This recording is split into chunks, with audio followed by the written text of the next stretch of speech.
Welcome to the Golden State Media Concepts, America's Still Beautiful podcast, a weekly news podcast covering all the top positive and uplifting news stories. Are you tired of the same old news? Are you sick of the seemingly endless political spin and negativity? We cover stories that will inspire, uplift, and remind you of the good in the world. Tune into the Golden State Media Concepts, America's Still Beautiful podcast to get all the great and positive news stories of today.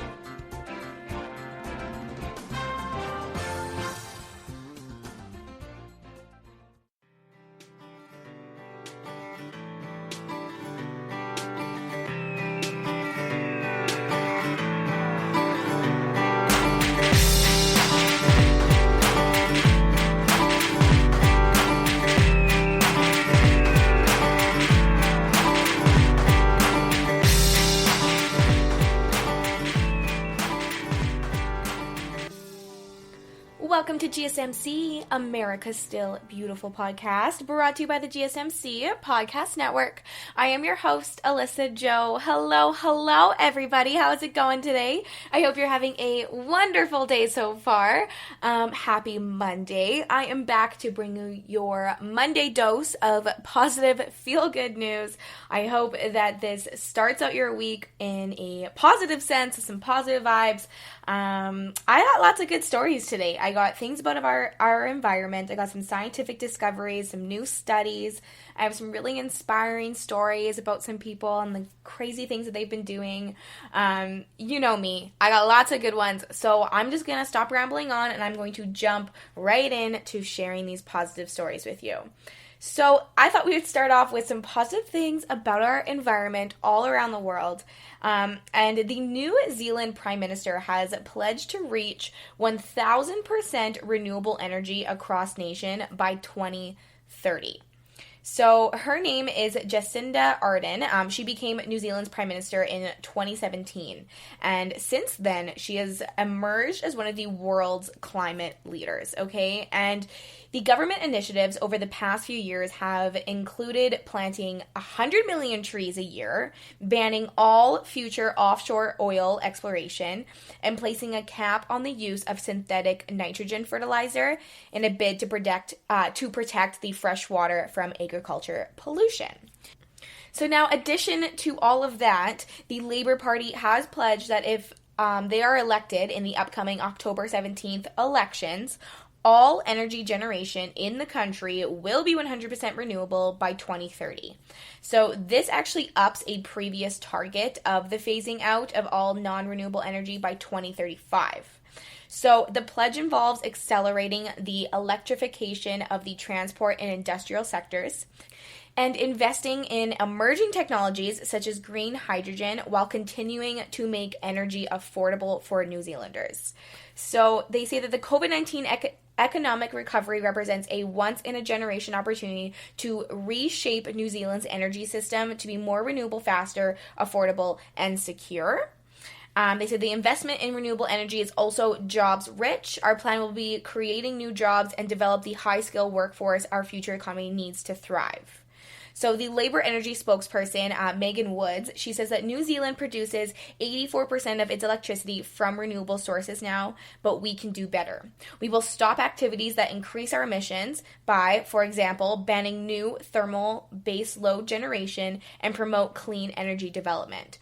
Our plan for clean energy and lower carbon emissions will help us seize the economic opportunities of being the clean, green country that New Zealanders see ourselves as being and that we can market ourselves as. The government also sees further investment in the clean energy as being a means of reducing the country's reliance on imported energy. We can produce some of the cleanest green hydrogen in the world and potentially receive a premium for it in international markets. If New Zealand's Labour Party wins the national election and meets its promises, the country could soon join Iceland in the list of nations that rely on 100% renewable sources for energy. I guess Costa Rica is also an impressively green state as well, 99% of its energy coming from green sources. So there you have it. New Zealand, they're up in their stakes here. Now, I want to keep on this train and talk about how some Australian scientists created seaweed supplements for cows that reduce methane emissions by 80%. How cool is that? So this Australian company, they've produced this seaweed-based dietary supplement for dairy and beef cows. It will be eliminating 80% of the methane content emitted by the animals.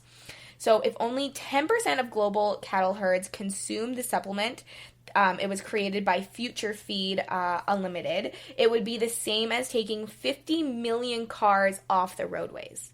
How crazy is that? So it was trialed for efficiency over 5 years with help from the Australian National Science Agency. And the supplement is based on a species of seaweed called Asparagopus and has been deemed safe for lifetime use in cows.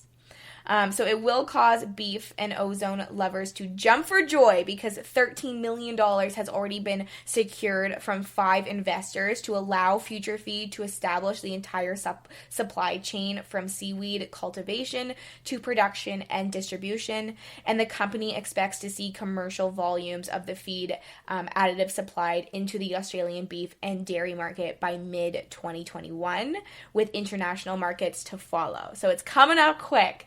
And over 1 billion people globally depend on methane-emitting livestock for their livelihoods and their presence in the economies of the developed and, more importantly, the developing world is nearly irreplaceable. So, according to Future Feed, this animal protein is the only reliable source of protein and key micronutrients for 1 billion of the world's inhabitants experiencing food insecurity.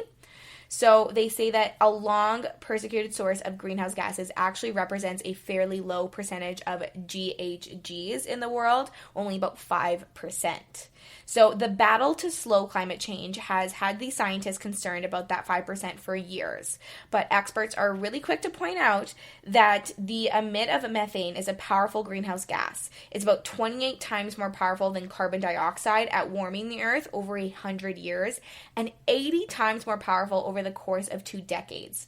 So their impact on the atmosphere belies the small overall percentage. So fortunately for ranchers, consumers, and the thousands of industries that rely on cow products, so such as pet food, cosmetics, pharmaceuticals, lots more, right? Methane only stays in the atmosphere for 12 years compared to CO2, the life cycle of around 1,000, right? So this means that Future Feed supplement will need only a few years before virtually erasing the atmosphere footprint of livestock methane production. And they say that Future Feed enables agriculture and the environment to be partners, not competitors, helps overcome negative perceptors of the cattle industry, and gives Australian farmers an advantage in the global marketplace as first adopters of this Aussie innovation. So Future Feed is addressing some of the greatest challenges we face, including food security, sustainable production, and climate change, by turning science into a real product in the hands of businesses so they can turn it into jobs and economic growth. So they did say that earlier this year on a similar garlic-based supplement produced in Switzerland, it was called Mortrel. I believe you might remember this. I remember sharing this story a few months back. But that was found to reduce methane emissions from cows by 30 to 38%. So it's not nearly as much as Future Feed with the 80%. But the market competition is important to drive innovation, right? So even in public good sectors like carbon reduction, so having 2 separate supplements available will only increase the chances that the following 2 decades will see an end to the concerns of animal agriculture as a direct GHG producer. Pretty interesting stuff that is happening around our world. So keeping on this train, I do have one more story about our air, our environment. So the reductions in air pollution in China has saved hundreds of thousands of lives since 1990. So the megacities of China have seen a remarkable fall in most markers for air pollution, as well as in associated deaths. So according to a Bill and Melinda Gates Foundation funded study, it's from the journal Lancet, across all 33 of the Middle Kingdom's provinces, there have been reductions in air particles related to fuel burning and cooking oil, as well as ozone depleting substances. So by the numbers, the fall has been around 9% in air particulates since 1990, given that 81% of Chinese citizens still live in areas where air pollution exceeds acceptable levels under the WHO air quality guidelines, and this reduction of particles equates to a life-saving change for people across the country. So now in 2017, compared in 1990, 60.6% fewer people have been dying per year based on broadly defined set of conditions resulting from air pollution, translating to hundreds of thousands of lives now since 1990. And one of the largest contributors to air pollution in China is from personal households. So wood and coal burning for cooking purposes takes its toll and currently represents a larger share of pollution after years of substantial public investment in the clean energy sector and in advisory boards that address particulate matter pollution generated by power generation. So, a 2019 to 2030 Healthy China Action Plan is already being implemented to control the use of solid fuels in household cooking, which is, of course, one of the largest sources of airborne pollution in the country.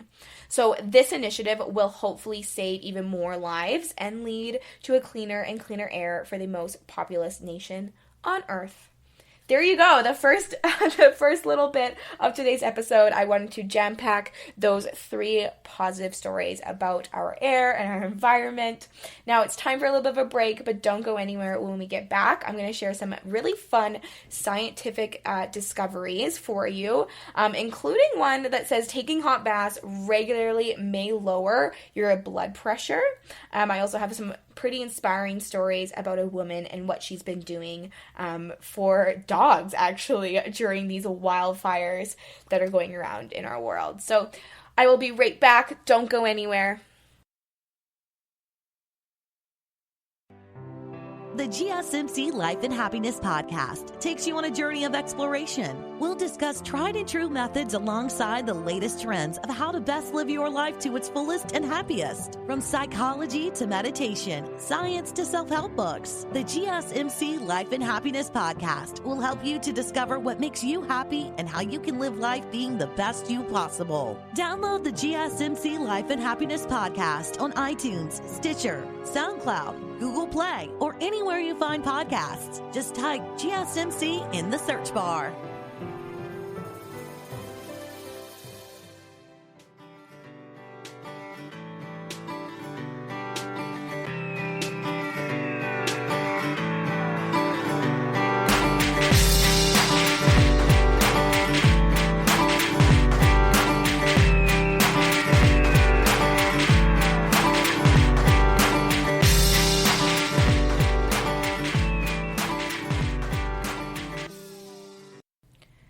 Welcome back to GSMC, America's Still Beautiful podcast. I'm your host, Alyssa Joe. Okay, let's jump right back into these positive feel-good stories to hopefully uplift your Monday.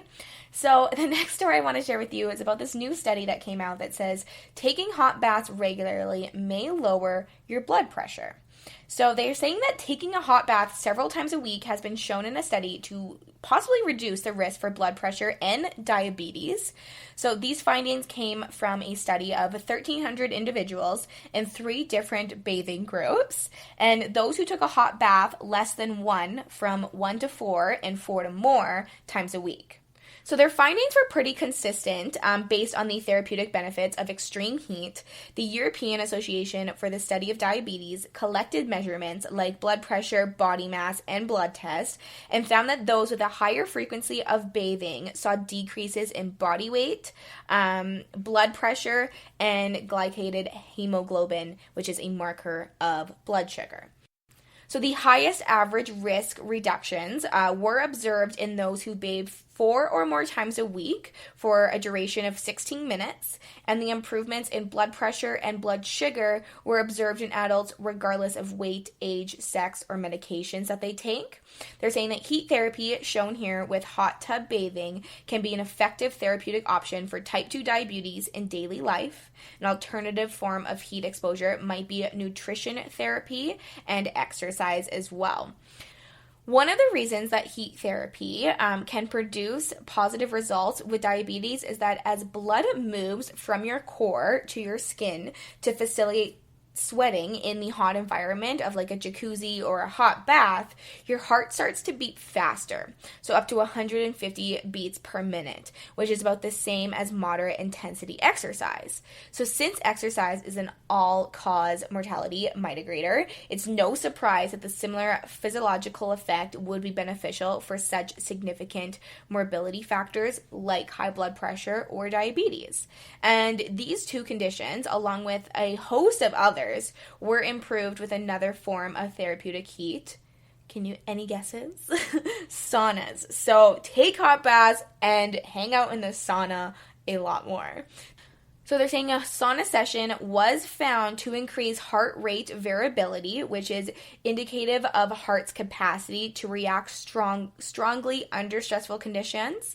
And the long-term sauna use was also found to improve left ventricle function and blood pressure. So the saunas, when used a similar number of times per week, were also found to decrease the risk of death for stroke, hypertension, and cardiovascular disease by about 46%. So sauna and hot water bathing can reduce your risk for all manner of heart-related diseases, possibly because it kind of mimics exercise, which is just crazy. I know a lot of us would rather sit in a hot bath or a hot sauna than go for a run. So I guess this study is just bathe more. You can have more excuses to sit in the hot bathtub in your evenings.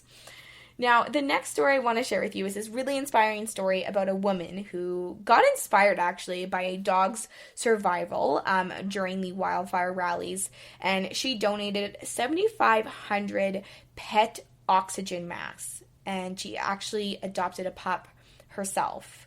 So let me give you a little bit more of a background story about this pretty incredible woman. So back in 2017, the Southern California firefighters, they actually rescued a 4-month-old puppy from a raging wildfire.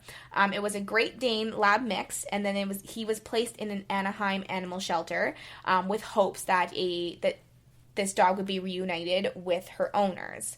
But when no family came to claim her, then she got put up for adoption. So, very cute pup, but she won the heart of Deborah Jo Cipruzzo, who is a former medical tattoo artist who employed her skills to lend emotional support to burn victims and cancer survivors. So in addition to her quite incredible ink credits, she was also a longtime teaching practitioner of animal first aid and CPR. And so she adopted this adorable puppy and named her new fur baby Emma Zen. And she named her Emma Zen because I guess she's as zen as her name. She's super mellow, super sweet, easygoing, and very adventurous. And even before adopting Emma Zen, no one quite understood better than she did about the devastating toll California wildfires were taking on companion animals. So along with that knowledge, she started to untap a need that she felt needed to be fulfilled. So she started out by donating 17 specially fitted pet oxygen masks to the Anaheim Fire Department. She trained the firefighters to use them. But after that, she still wanted to do more. In 2011, she actually launched a nonprofit organization called the Emma Zen Foundation with the goal of distributing pet oxygen masks and offering education in their proper use to as many first responders as possible. So since then, she's been checking in with fire stations up and down the West Coast. And as a result of all their efforts, along with some much appreciated help from a variety of donors, including the Great Scout Troops, the Annenberg Foundation, and numerous individuals, the Emma Zen Foundation has been able to distribute 7,500 pet oxygen masks nationwide now.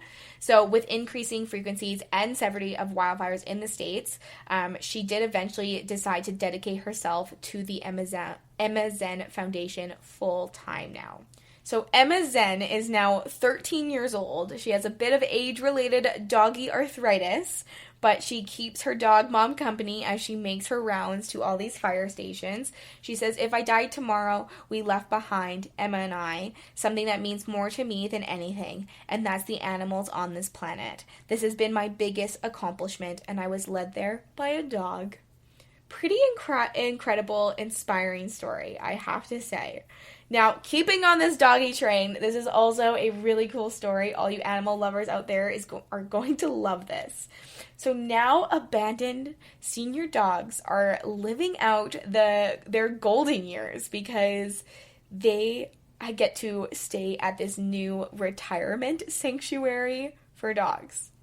So this sanctuary is in Upper Freehold, New Jersey. It's called Marty's Place, and the founder, her name is Doreen Jacobak. She understood that older dogs have significantly less chance of getting adopted, so she made it her mission to look out for the underdogs, and she wanted to focus on canines aged 7 years and up. So this is an upscale doggy retirement village. It includes generous living quarters, medical and dental care, regular exercise, and activities that are geared toward their capabilities and limitations. There's plenty of sofas for just hanging out. There's even an in-ground pool for those that want to take a dip, and every dog there is ensured of having his or her day fulfilled with lots of joy. So while some of the dogs that pass through Marty's Place eventually find adoptive pet parents, none of them have to worry about being abandoned. So she says, when we commit to a dog that comes to Marty's Place, they do have a forever home. That forever home can be here at the sanctuary, and we can try to place a dog into a new adoptive home. So she noted that recently Marty's Place has been catering to dogs of more advanced age, so about 10 to 18 years old. And many also have pre-existing health conditions, making that, finding those new forever homes a little bit more of a challenge. But she really strongly believes that prospective adopters shouldn't rule out older dogs. She says when people hear the term senior dogs, they immediately think, ugh, they're boring. But some of them are very high energy and require lots of exercise and stimulation. I do believe they know instinctively what you did for them, and they are forever grateful. That bond is nothing like you could imagine. They're so lucky that they can live out their golden years in such an amazing place. We should all be that lucky as human beings. We should be that lucky as well. Every time I walk in the door, I think about that. Wow, this is how I should have lived out my last days. So Marty's Place is more than just a sanctuary. She says it's a family, and that family consists of dogs, the staff, and the volunteers, and everybody there is just truly embraces the dogs and truly cares about them like they're their own personal dog. So there you have it, a dog sanctuary. I think that is so cool. If you are interested in helping some senior dogs in your area, you can go to the Gray Muzzle organization and the Senior Dogs Projects. Those are really great places to get started if that is in your interest. All right, well, it's time for a little bit of a break again, but don't go anywhere. When I get back, I got lots more feel-good stories to round off today's episode. So stay tuned. Tired of searching the vast jungle of podcasts? Now listen close and hear this out. There's a podcast network that covers just about everything that you've been searching. Hey! The Golden State Media Concepts Podcast Network is here. Nothing less than a podcast bliss with endless hours of podcast coverage. From news, sports, music, fashion, cooking, entertainment, fantasy, football, and so much more. So stop lurking around and go straight out to the Golden State Media Concepts Podcast Network. Guaranteed to fill that podcast itch.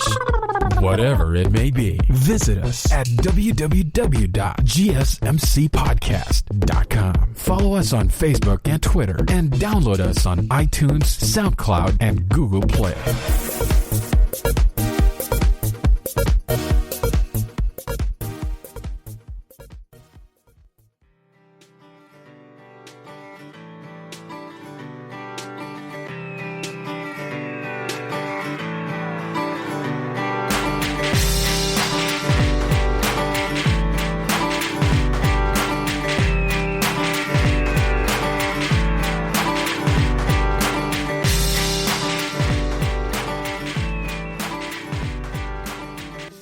Welcome back to GSMC, America's Still Beautiful podcast, brought to you by the GSMC Podcast Network.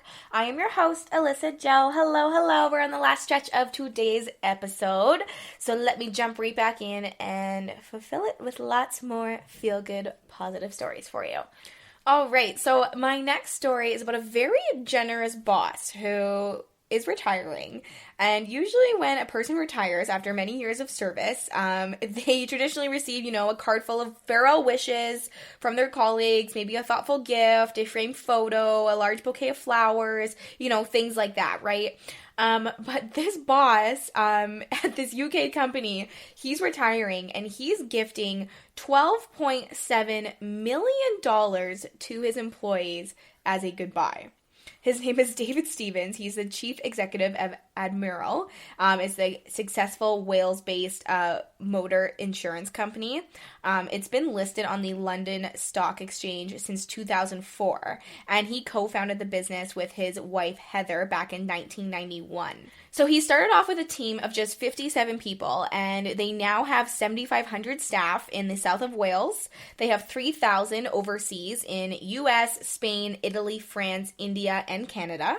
So the full-time workers will get $1,270, and the part-time staff will receive $635. So he's only 58 years old, and he says saying thank you to the Admiral staff in this way is the right thing to do. We're proud and fortunate to have worked with such a special group of people. What a cool boss to be retiring, and instead of receiving gifts, he's giving away gifts of money to all of his staff. Pretty cool. Now, I have another interesting scientific discovery. They're saying that transparent solar panels and quantum dots could make skyscrapers power themselves.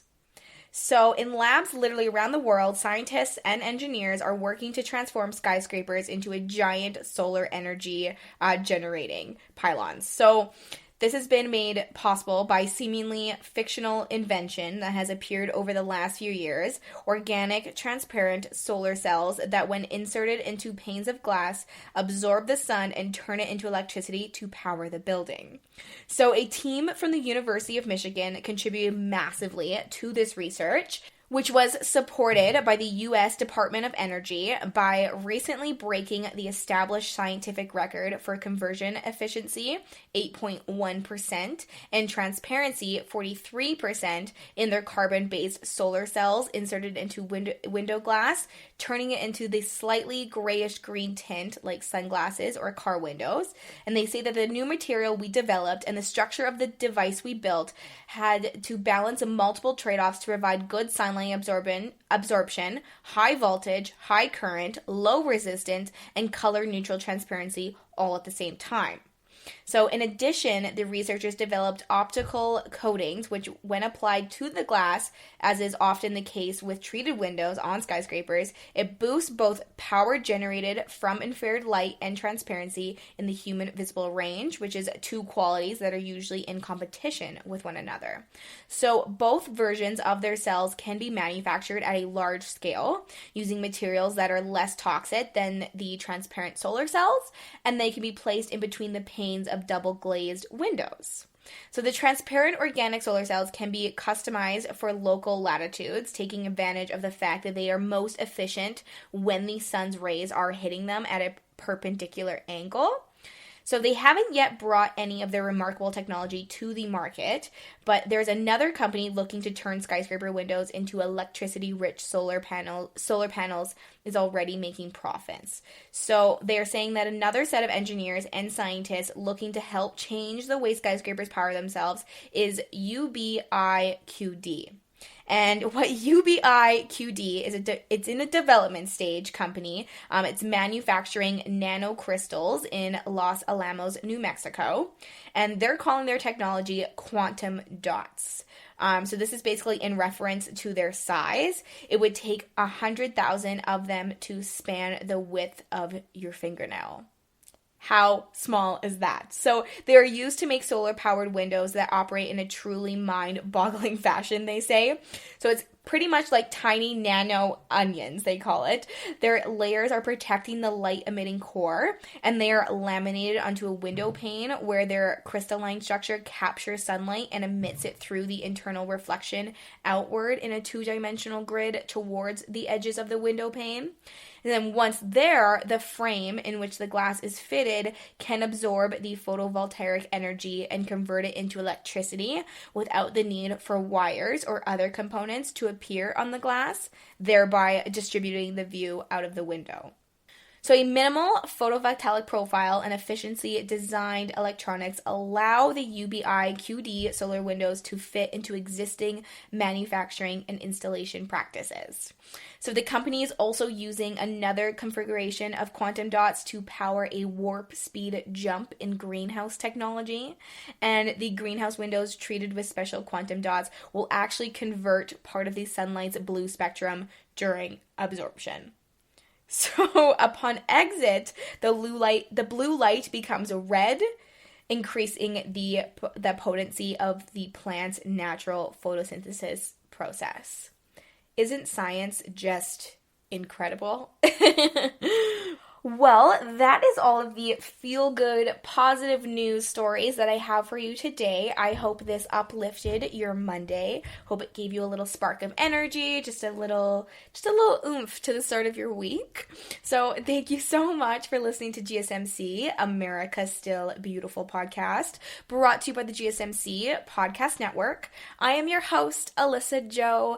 I so appreciate you being here. It means the world to me. So do not forget to hit that subscribe button. There are new episodes every single Monday and Thursday, so hit that button so you are notified when those episodes are coming out, as well as do not forget to head over to our social media pages. I update those regularly. We got Instagram, Twitter, and Facebook. I always post about the recent episodes. I'll give you little teasers of things coming up. I would love to engage with you. If you would love to shoot me a message, I would love to chat, share some positive stories with each other.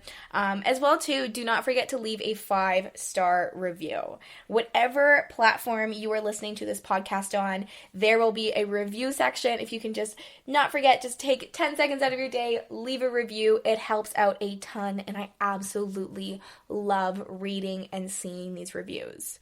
So thank you so much for being here. Stay happy, stay positive, and spread kindness every single chance that you get. Thank you. You've been listening to the Golden State Media Concepts, America's Still Beautiful podcast, part of the GSMC Podcast Network. You can find this show and others like it at www.gsmcpodcast.com. Download our podcasts on iTunes, Stitcher, SoundCloud, Google Play, or anywhere you find podcasts. Just type in GSMC to find all of our shows. From the GSMC Podcast Network, from social media news to marketing news, and even weird news, the GSMC Podcast Network has you covered. You can also follow us on Twitter and Facebook. Thank you, and we hope you have enjoyed today's episode of the Golden State Media Concepts, America's Still Beautiful podcast.